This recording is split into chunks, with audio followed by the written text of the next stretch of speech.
अम्माबाद फ़ाउज़बिल्लाहिमिनश्शैतानिर्रजीम बिस्मिल्लाहिर्रहमानिर्रहीम। मोहतरम नाज़रीन, कैसे हैं आप? उम्मीद है खैरियत से होंगे। हम इस वक्त अपने पीर व मुर्शिद सूफ़ी हाजी अब्दुल जब्बार खिलजी माजदी की खिदमत में हाज़िर हुए हैं। उन्होंने हमें एक ख़ास अमल अता फ़रमाया जो हम आपकी खिदमत में पेश कर रहे हैं।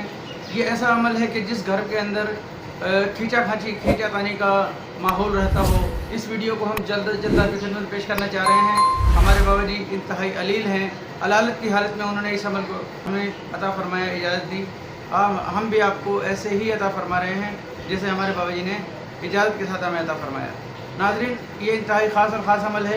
आप इसे करेंगे इंशाअल्लाह बेहद फ़ायदा पाएंगे। अगर आपके घर में लड़ाई झगड़े मुसलसल रहते हैं, आपको लड़ाई झगड़ों से किसी सूरत में भी यानी कि आपके घर के अंदर लड़ाई झगड़े भी हैं, बेबरकतियाँ भी हैं, बहुत सारे मसले मसाइल हैं, एक दूसरे से खींचातानी भी है, सुकून नाम की चीज़ नहीं, तो इंशाअल्लाह इस अमल को करने की अपनी आदत डालें। इस अमल को हमेशा के लिए करेंगे तो बहुत अच्छा, वरना कम से कम 40 दिन ज़रूर करें। अमल का तरीकाकार यूँ है, आप इसे किसी दिन भी शुरू करें, नमाज की पाबंदी के साथ शुरू करें। सबसे पहले सदका देंगे। सदका देने के बाद आपने दुरूद शरीफ को खुला पढ़ना है, कोई सा भी दुरूद शरीफ आप पूरे दिन पढ़ते रहेंगे। इस अमल को 40 दिन मुसलसल करना है और रात को सोने से पहले आपने 1001 बार अस्तग़फ़ार पढ़नी है। अस्तग़फ़िरुल्लाह रब्बी मिन कुल्लि ज़ंबि व अतूबु इलैह आपने 1001 बार पढ़नी है, रोज़ाना पढ़नी है, 40 दिन पढ़नी है। इंशाअल्लाह आपके घर के तमाम मसाइल हल हो जाएंगे। अपने घर के चारों कोनों में फूंक मार देंगे और उसके बाद सो जाएंगे।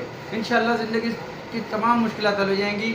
आपकी जितनी भी परेशानियां हैं, जिन्नात, जादू, सहर, तकलीफ़ात या बेबरकतियाँ या जो भी मामलात हैं, हम आपके खिदमत में जो को पेश कर रहे हैं जैसे बाबा जी ने हमें हुक्म फरमाया। नाज़रीन, इस अमल को कीजिए। यासीन शाह जब्बारी के हक़ में दुआ खैर करें। नमाज की पाबंदी कीजिए, कुरान पाक की तिलावत की पाबंदी कीजिए, यासीन शाह जब्बारी के हक़ में दुआ खैर करें और हमारे इस चैनल को देखते रहें। इंशाअल्लाह आपको बहुत सी मुफीद बातें मिलेंगी। हमारे पीर व मुर्शिद सूफ़ी हाजी अब्दुल जब्बार खिलजी माजदी के लिए भी दुआ खैर करें। अस्सलामु अलैकुम।